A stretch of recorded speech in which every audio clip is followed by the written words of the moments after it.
अस्सलामुअलैकुम स्टूडेंट्स, आप सभी लोगों का वेलकम है हमारे यूट्यूब चैनल सल्फे एजुकेशन में। और आज हम आपको क्लास 10th की सोशल साइंस की बुक आर्थिक विकास की समझ का चैप्टर नंबर 3 पढ़ाने जा रहे हैं, जिसका नाम है मनी एंड क्रेडिट, मुद्रा एवं साख। तो ये जो चैप्टर है हमारा ये करीब 5 नंबर का है, और जो इससे पहले वाला चैप्टर था भारतीय अर्थव्यवस्था के क्षेत्रक, वो भी हमारा 5 नंबर का ही था। तो देखते हैं इसमें जो पहला पॉइंट निकल कर आता है वो क्या है। तो आज का जो सबसे पहला पॉइंट है वो है वस्तु विनिमय प्रणाली। तो वस्तु विनिमय प्रणाली जिसे हम बार्टर सिस्टम के नाम से भी जानते हैं, इंग्लिश में से कहते हैं हम barter system, barter system, barter system के भी नाम से जानते हैं। तो विनिमय की वह प्रणाली, तो ये होती क्या है, तो विनिमय की वह प्रणाली। अब विनिमय क्या होता है, एक्सचेंज करना। तो विनिमय की वह प्रणाली जिसमें लोग एक चीज के बदले दूसरी चीज की लेन देन करते हैं, वस्तु विनिमय प्रणाली कहते हैं। यानी ऐसा एक्सचेंज जिसके अंदर लोग एक चीज के बदले दूसरी चीज लेते हैं, उसे हम क्या कहते हैं, वस्तु विनिमय प्रणाली कहते हैं। जैसे कि ये दो व्यक्ति यहाँ पे वस्तु विनिमय प्रणाली को अंजाम दे रहे हैं। मुद्रा का प्रचलन शुरू होने से पहले लोग व्यापार के लिए इसी प्रणाली का प्रयोग करते थे, और जिस समय मुद्रा का प्रचलन शुरू नहीं हुआ था, यानी मुद्रा को उपयोग में नहीं लिया जा रहा था, उस समय लोग इसी का ही इस्तेमाल करते थे, यानी वस्तु विनिमय प्रणाली का ही उपयोग किया करते थे व्यापार के लिए। और आज भी कुछ लोग वस्तु विनिमय प्रणाली का इस्तेमाल करते हैं, और आज भी गांव देहात वगैरह में इनका इस्तेमाल किया जाता है, वस्तु विनिमय प्रणाली का इस्तेमाल किया जाता है। यानी एक चीज़ के बदले दूसरी चीज़ दी जाती है। यानी मेरे पास कोई चीज़ है, मान लीजिए कि मेरे पास गेहूं है और मुझे इसके बदले में जूते चाहिए, तो मुझे क्या करना पड़ेगा, मैं दूसरे एक आदमी के पास जाऊँगा, किसी व्यक्ति के पास जाऊँगा जिसके पास जूते होंगे, और उसे जूते के बदले गेहूँ चाहिए होंगे, तो मैं अपना गेहूँ उसे दे दूँगा और उससे अपने गेहूँ के बदले में मैं उससे क्या ले लूँगा, जूते ले लूँगा। तो ये प्रणाली का कहलाती है, वस्तु विनिमय प्रणाली कहलाती है। तो इसके बाद देखते हैं आवश्यकताओं का दोहरा सहयोग। आवश्यकताओं का दोहरा सहयोग यहां पे किसके लिए आया है, तो वस्तु विनिमय प्रणाली के लिए जरूरी शर्त आवश्यकताओं का दोहरा सहयोग है। तो वस्तु विनिमय प्रणाली के लिए एक बहुत जरूरी शर्त है कि आवश्यकताओं का दोहरा सहयोग। ये होती क्या है, तो आवश्यकताओं का दोहरा सहयोग यानी जैसे कि मैंने अभी आपको एक उदाहरण दिया था कि मेरे पास गेहूं है और मुझे अपने गेहूं के बदले में जूते चाहिए, ठीक है। तो मैं जिस सामने वाले व्यक्ति के पास जाऊंगा जिसके पास जूते होंगे, और वो व्यक्ति अपने जूते के बदले में गेहूं चाहता होगा, तो वो ही व्यक्ति मेरे साथ अपना जो वस्तु विनिमय प्रणाली है वो करेगा, यानी एक्सचेंज वही व्यक्ति तो मेरे साथ करेगा। तो ऐसे दो व्यक्तियों को ढूंढना जो अपनी चीजों की अदल बदल करना चाहते हो, ये क्या है, बहुत ज्यादा मुश्किल है। तो वस्तु विनिमय प्रणाली के सबसे जरूरी शर्त क्या है, आवश्यकताओं का दोहरा सहयोग। और ये आवश्यकताओं का दोहरा सहयोग ही वस्तु विनिमय प्रणाली की सबसे बड़ी कमजोरी भी होती है। क्यों होती है, क्योंकि मैंने जैसे कि अभी आपको बताया था कि मान लीजिए, अब यहाँ पे एक और हम उदाहरण के माध्यम से देखते हैं कि मान लीजिए आप एक आम के बदले एक सेब चाहते हैं। आप क्या चाहते हैं, एक आम के बदले में आप क्या चाहते हैं, एक सेब चाहते हैं।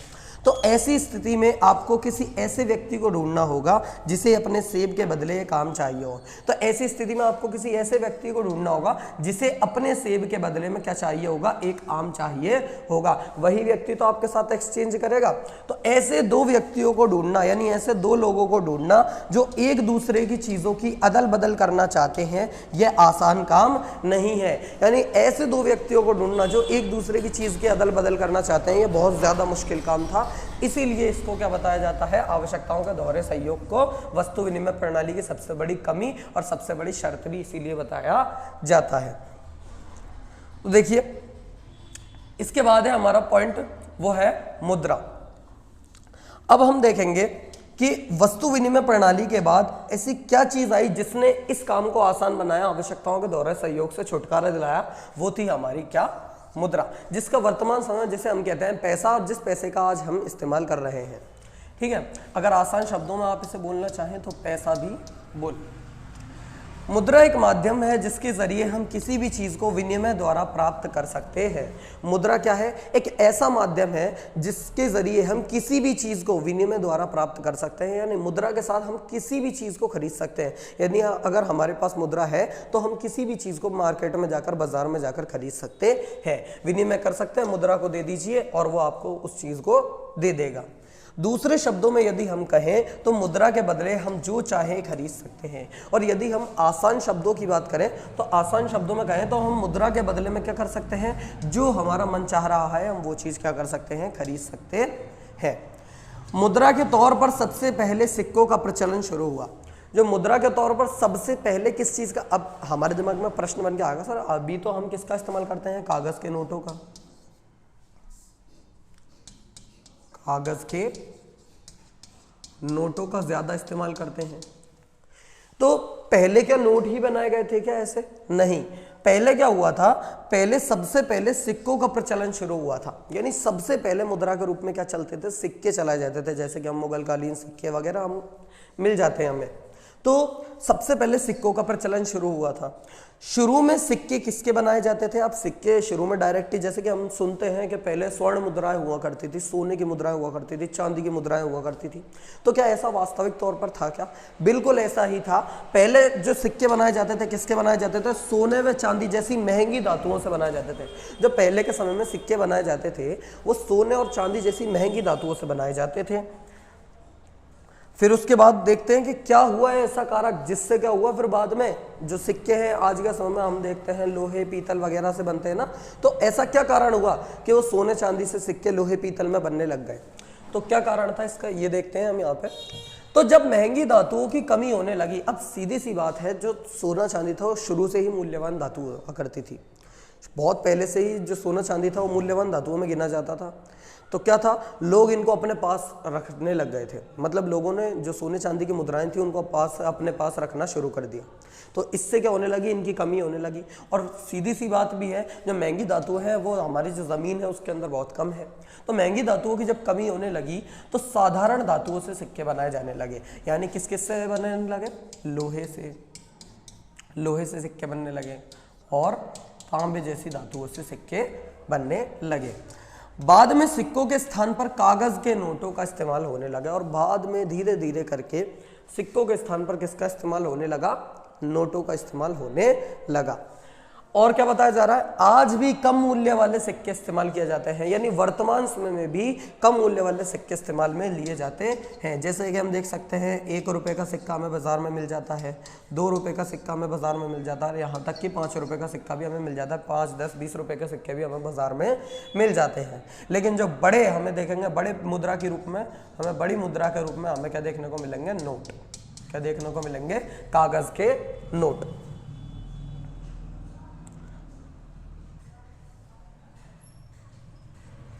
अब स्टूडेंट यहाँ से एक प्रश्न भी निकल के आ रहा है हमारा कि कागज के नोट सिक्कों की जगह क्यों आए। क्योंकि इससे 2 फायदे होते थे। यानी पहले जब सिक्कों को लेकर जाते थे तो सिक्के में क्या होता था, भार ज्यादा हुआ करता था और सिक्के दाम में कम रहते थे। तो इसीलिए सरकार ने क्या किया, कागज के नोट बनाने स्टार्ट कर दिए, जिससे क्या हो सके, कागज के जो नोट रहते हैं उनको आसानी से कहीं पर भी लाया ले जाया जा सकता है और ये भार में भी क्या होते हैं, हल्के होते हैं।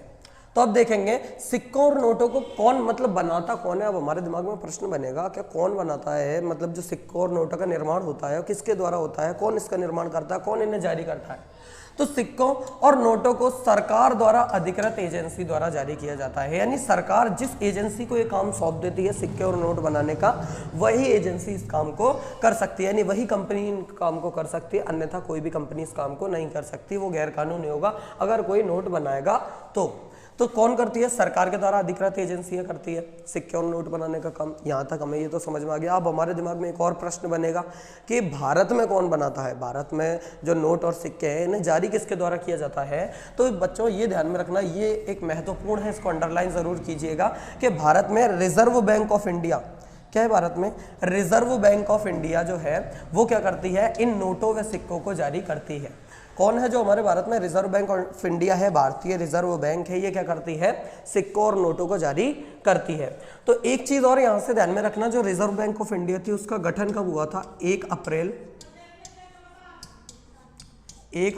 1935 में रिजर्व बैंक ऑफ इंडिया का गठन हुआ था। और इसके बाद इसका गठन हुआ कहां पर था, मतलब रिजर्व बैंक ऑफ इंडिया बनी कहां पर थी, तो बनी थी कोलकाता में। ठीक है, तो इस पॉइंट को आप जरूर नोट डाउन कीजिएगा, बहुत अच्छा पॉइंट है और याद रखने की दृष्टि से बहुत ज़्यादा इंपॉर्टेंट है। भारत के करेंसी नोट पर आपको एक वाक्य लिखा हुआ मिलेगा, और भारत के करेंसी नोट पर आपने क्या देखा होगा, एक वाक्य जरूर लिखा हुआ देखा होगा। क्या वाक्य देखा होगा आपने जरूर? वो वाक्य ये है कि मैं धारक को 500 रुपए अदा करने का वचन देता हूं। क्या देखा होगा आपने? ये वाक्य लिखा हुआ आपने भारत का, ये भारत का एक नोट है, इस पर आपने देखा होगा ऐसा कुछ लाइन लिखी रहती है, मैं धारक को 500 रुपए अदा करने का वचन देता हूं। तो क्या लिखा हुआ रहता है? इसका मतलब ये रहता है कि जिस भी व्यक्ति ने इस नोट को क्या किया हुआ है, धारण किया हुआ है, मतलब जिस भी व्यक्ति ने इस नोट, जिस भी व्यक्ति के पास ये नोट है, वो व्यक्ति क्या कर सकता है, बाजार में जाकर जो नोट पर राशि लिखी हुई है, अब ये नोट कितने रुपए का है, 500 रुपए का, तो इस नोट पर जो राशि लिखी हुई है उस राशि को अपने हिसाब से क्या कर सकता है, उस राशि के हिसाब से वो वस्तु, कोई भी वस्तु है उसको जाकर खरीद सकता है, यानी 500 रुपए तक की कोई भी वस्तु वो बाजार में जाकर खरीद सकता है। तो ये लाइन इसके ऊपर लिखी रहती है, जो उस करेंसी के नोट के धारक को उस नोट पर लिखी राशि देने का वादा करता है। यानी जैसे कि इस नोट पर जो राशि लिखी, मतलब ये एक लाइन लिखी हुई रहती है, ये लाइन क्या बताती है हमें कि जिस भी व्यक्ति ने इस नोट को धारण किया हुआ है वो व्यक्ति क्या कर सकता है, जितनी राशि इस नोट पर लिखी हुई है उतनी राशि को क्या कर सकता है, बाजार में जाकर कोई भी वस्तु खरीद सकता है। तो ये यहाँ पे बताया गया है। इसके बाद है हमारा मुद्रा के लाभ। तो यानी हमारे दिमाग में प्रश्न बन के आएगा कि मुद्रा से लाभ क्या क्या होते हैं। तो मुद्रा से क्या क्या लाभ होते हैं? ये आवश्यकताओं के दोहरे सहयोग से छुटकारा दिलाती है, यानी जो आवश्यकताओं का दोहरा सहयोग होता है उससे बहुत ज़्यादा छुटकारा दिलाती है, एकदम से परेशानियों को दूर कर देती है। क्यों करती है? क्योंकि अब हमें क्या नहीं करना पड़ता है, ऐसे दो व्यक्तियों को ढूंढने की आवश्यकता नहीं होती। यानी हमको अगर हमारी कोई चीज़ हमको कोई चीज़ खरीदनी है तो हमको हमारी चीज़ बेचने की आवश्यकता नहीं है। यदि हमारे पास क्या है, नोट या फिर रुपया हैगा, तो हम क्या कर सकते हैं, बाजार में जाकर कोई भी चीज़ को खरीद सकते हैं। तो ये क्या करती है, आवश्यकताओं के दोहरे सहयोग से छुटकारा दिलाती है। तो ये एक बहुत बड़ा मुद्रा का लाभ है। दूसरा क्या है, ये कम जगह लेती है। क्या करती है, कम जगह लेती है और इसे कहीं पर भी लाना ले जाना आसान होता है। मतलब जो नोट होते हैं यानी जो सिक्के होते हैं, मुद्राएं होती हैं, वो क्या होती हैं, बहुत ही कम जगह लेती हैं। अब पहले क्या होता था, सामान होता था, वस्तु विनिमय प्रणाली में क्या होता था, सामान होता था। अब सामान को जब मैं लेके जाऊंगा एक स्थान से दूसरे स्थान, तो मुझे बहुत ज्यादा परेशानी का सामना करना पड़ेगा। लेकिन अब क्या आ चुके हैं, पैसा।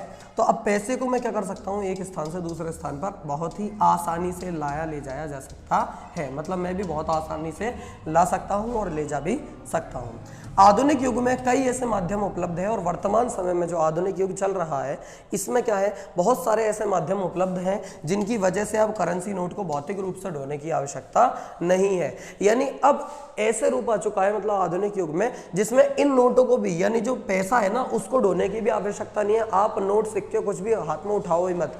अब क्या सुविधा आ चुकी है, इसे हम कहेंगे बैंकिंग सुविधा। बैंकिंग सुविधा।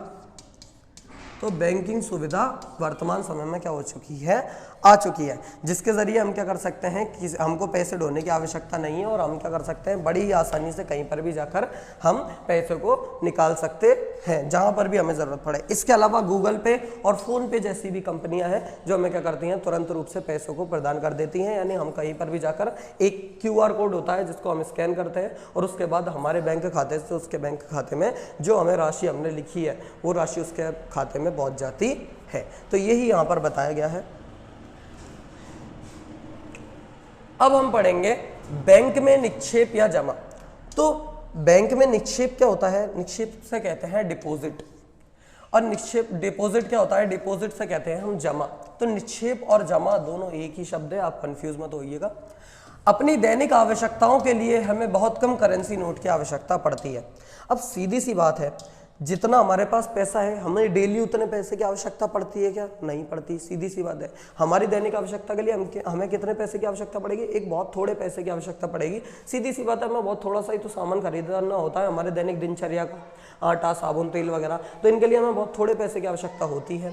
तो जो हम क्या करते हैं, थोड़े पैसे तो अपने पास रख लेते हैं और शेष हमारे पास जो बचते हैं उन्हें हम क्या कर देते हैं, अपने काम लायक हम पैसे रख लेते हैं और जो शेष रहते हैं हम उसे क्या कर देते हैं, बैंक में जमा कर देते हैं। जैसे कि उदाहरण के लिए आप ये ले लीजिए, किसी व्यक्ति के पास कितने रुपए हैं, 1000 रुपए हैं।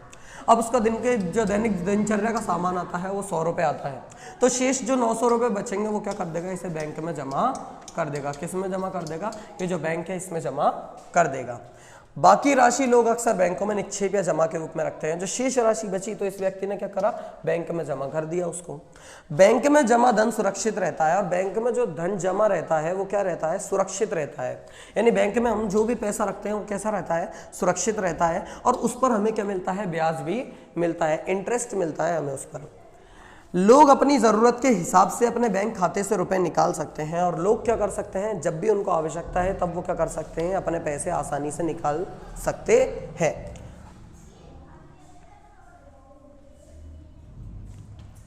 बैंक खाते में जमा राशि को जरूरत डिमांड के हिसाब से निकाला जा सकता है। जो बैंक खाते में जो जमा राशि होती है उसे हम क्या कर सकते हैं, अपनी ज़रूरत या डिमांड के आधार पर क्या कर सकते हैं, निकाल सकते हैं।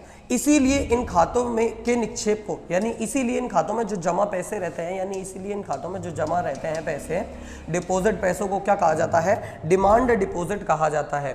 यानी जब भी हमको बैंक से आवश्यकता पड़ेगी पैसों की तो हम क्या कर सकते हैं, हमारे पैसों को जाकर बैंक में से निकाल सकते हैं। इसीलिए इन खातों में जमा पैसों को क्या कहा जाता है, डिमांड डिपॉजिट कहा जाता है। इसे अंडरलाइन जरूर कीजिएगा। यानी जब भी हमें आवश्यकता पड़ेगी हम जाएंगे खाते में और हमें मान लीजिए कि जैसे कि 800 रुपये की आवश्यकता पड़ी तो हम क्या करेंगे, खाते में जाएंगे, 800 रुपये मांगेंगे, उससे खाते वाले से एक फॉर्म फिल करेंगे और फिर क्या कर देगा, जो बैंक का जो भी व्यक्ति रहेगा कैश काउंटर पे वो क्या कर देगा, हमें जो हमारा फॉर्म रहेगा, हमारा जो फॉर्म रहेगा पूरा उसको चेक करेगा, अच्छे से अकाउंट नंबर चेक करेगा और फिर उसके बाद वो हमारे खाते में से हमें 800 रुपये निकाल कर दे देगा।